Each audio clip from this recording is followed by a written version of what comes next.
কি গো, বাপ মেয়ে মিলে কি এত গল্প করছো শুনি? না গো, তেমন কোনো গল্প না।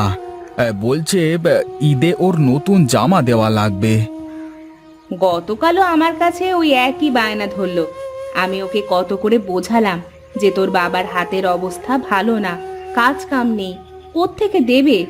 তাও আবার তোমার কাছে বায়না ধরেছে। তুমি চুপ করো তো। ও আমার একমাত্র ছোট মেয়ে। ওকে কিছু না দিতে পারলে হয়? আমি গিয়ে দেখি জমিদারের কাছ থেকে কিছু ধার নিতে পারি কিনা। হ্যাঁ, যাও যাও। ধার তো নিতে পারলেও শোধ কিভাবে দিবে সে চিন্তা তো নেই। খালি মেয়ে বায়না ধরেছে বলে অত টাকা খরচ করে ওকে জামা কিনে দিতে হবে। কি যে বলো তুমি! বছরের একটা দিন সব ছেলেমেয়েরা নতুন নতুন জামা কাপড় পরবে। ও নতুন জামা না পরতে পারলে ওর খারাপ লাগবে না? চুপ করো তো তোমরা, আর ভালো লাগে না। ঠিক আছে, লাগবে না আমার নতুন জামা, আমি যাচ্ছি। ওই যে গেল গেল, তোমার উপর রাগ করে কোথায় বেরুলো? যাক, আবার একটু পরে ঠিকই ফিরে আসবে।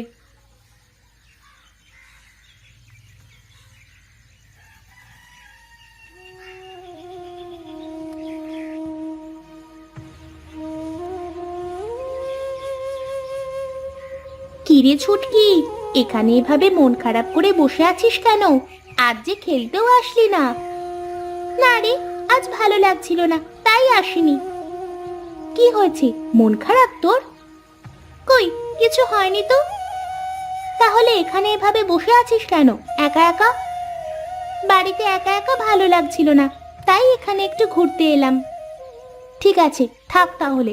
আমাকে আবার আজ বাবার সাথে যেতে হবে বাজারে।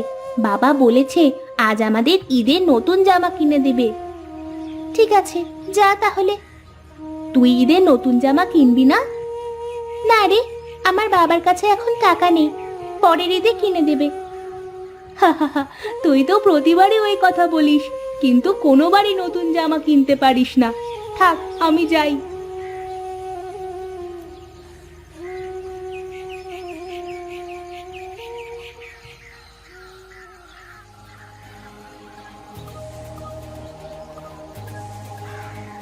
ওইখানে কি ও অমন চকচক করছে?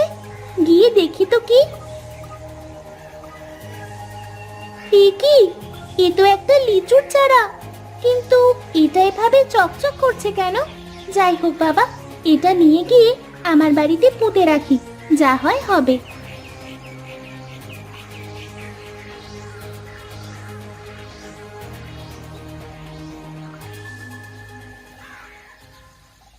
কি রে মা, এটা কি? কোথায় পেলি এটা? নদী থেকে বাড়ি ফেরার পথে একটা লিচু গাছের তলায় লিচুর চারাটা পেলাম। কিন্তু দেখো মা, এটা এভাবে চকচক করছে কেন? তার আমি কিভাবে বলবো রে মা, চারাটা দেখে খুব সুন্দর মনে হচ্ছে। যা, উঠানের এক কোণায় লাগিয়ে দে। চারাটা বড় হলেই বোঝা যাবে চারাটা কেন এত চকচক করছে। ঠিক আছে, আমি এক্ষুনি লাগাচ্ছি।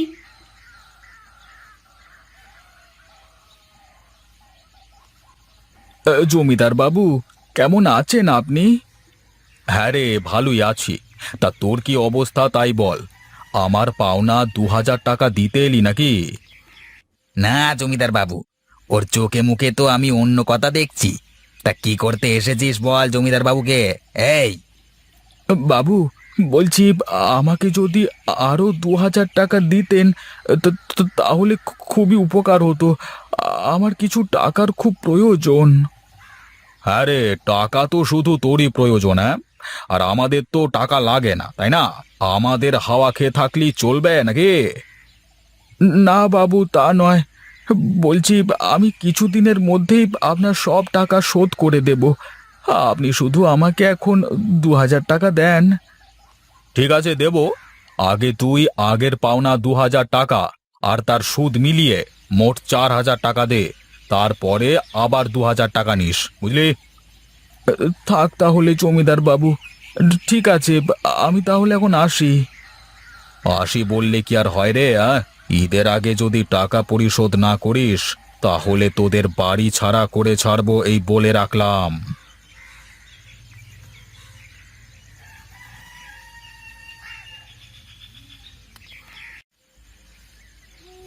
গো, তোমার এত মন খারাপ কেন? জমিদার বাবুর কাছ থেকে টাকা পাওনি, এতে এত মন খারাপের কি আছে? তা নয় গিন্নি, টাকার জন্য গিয়ে তো আর এক বিপদে পড়ে গেলাম। কেন গো, কি হয়েছে আবার? কোনো সমস্যা? জমিদার বাবু আগের যেই 2000 টাকা পেত, ওটাই এখন সুদে বেড়ে 4000 হয়েছে। বলেছে এই টাকা ঈদের আগে শোধ না করতে পারলে আমাদের বাড়ি ছাড়া করে দেবে।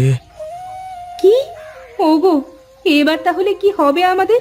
ঈদের আগে এতগুলো টাকা তুমি কোথায় পাবে? সেই চিন্তাই তো করছি গো গিন্নি। ঈদের আগে মেয়েকে একটা জামাও কিনে দিতে পারলাম না, আবার এদিকে জমিদার বাবুর বাড়ি ছাড়ার হুমকি। কি যে করি এখন। ঠিক আছে, থাকো তুমি, আমি বাজারের দিকে যাই, দেখি গিয়ে কোনো কাজ পাই নাকি। মুখে কিছু দিয়ে যাও, এভাবে খালি পেটে আর কতক্ষণ থাকবে? না গিন্নি, এরপরে আর আমার পেটে ভাত যাবে না। বাজারের দিকে গিয়ে যদি একটা কাজ পাই তাহলে চাল ডাল নিয়ে আসা যাবে। থাকো তুমি, আমি আসি।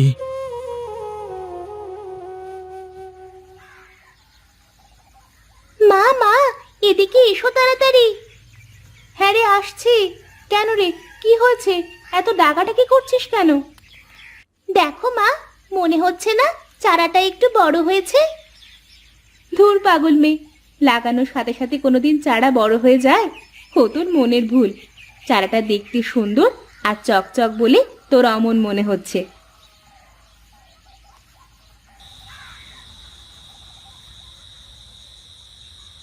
তোর বাবা সে কখন গেছে বাজারে কাজ খুঁজতে, কাজ পেলো কিনা কে জানে। আর এতক্ষণে তো ফিরে আসার কথা, এখনো তো এলো না। ওই দেখো মা, বাবা চলে এসেছে। না গো গিন্নি, কোথাও খুঁজে একটা কাজও পেলাম না বাজারে। ঠিক মতো বাজার করে খাওয়া টাকাও হয় না, আবার সামনে ঈদ। কি দিয়ে যে কি করব বুঝতে পারছি না। এত চিন্তা করো না তো, ঠিক একটা না একটা ব্যবস্থা হবেই। ওপরওয়ালা কাউকে নিরাশ করেন না। তুমি ধৈর্য ধরো, আমাদেরও একটা ব্যবস্থা হবে। ঠিকই বলেছ গো তুমি। দাও দাও, কিছু খেতে দাও, সকাল থেকে কিছুই খাইনি। হ্যাঁ দিচ্ছি, বসো। ছুটকি, বই রেখে খেয়ে নে, খেয়ে নিয়ে আবার পড়তে বসিস। ঠিক আছে মা, দাও।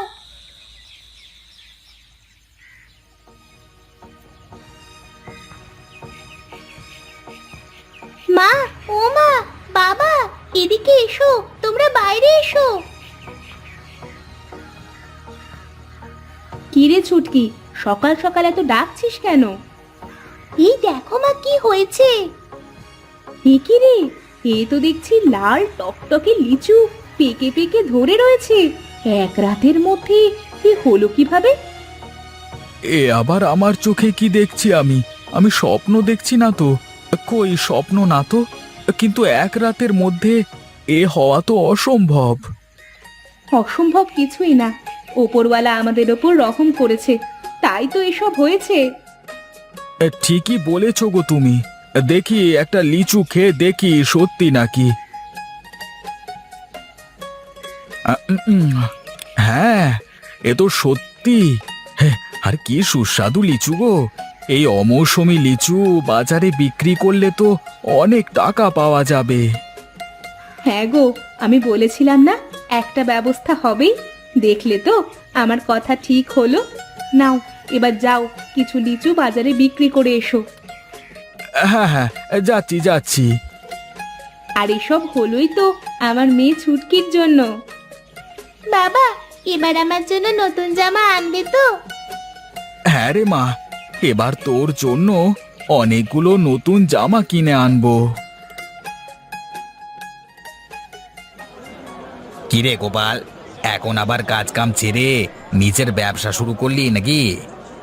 হ্যাঁ গো, কাজ কাম তো আর কিছু নেই। লিচু বিক্রি করে যদি পেট চলে তাহলে তো ভালোই হবে। আরে লিচু ভালো হবে তো? তা কত করে বিক্রি করছিস? হ্যাঁ গো, খুব সুস্বাদু। বিশ্বাস না হয় একটা মুখে নিয়ে দেখো।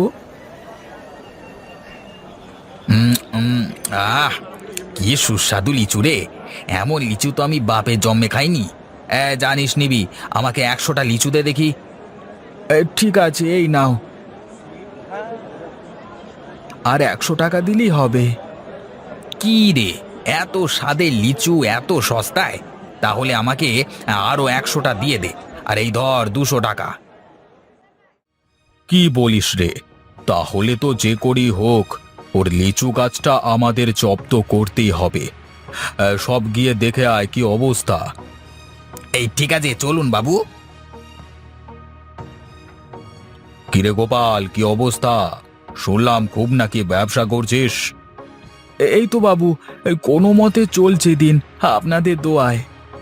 হ্যাঁ রে, দোয়া তো অনেক করেছি। এবার তোর গাছটা আমাকে দিয়ে দে বাবা। এ কি বললেন আপনি বাবু? এই গাছ আপনাকে দেব কেন? আপনি যে টাকা পাবেন সে টাকা দিয়ে দিচ্ছি। না না, এখন আর এসব বললে তো হবে না বাবা। আরে টাকা দেওয়ার কথা ছিল অনেক আগেই।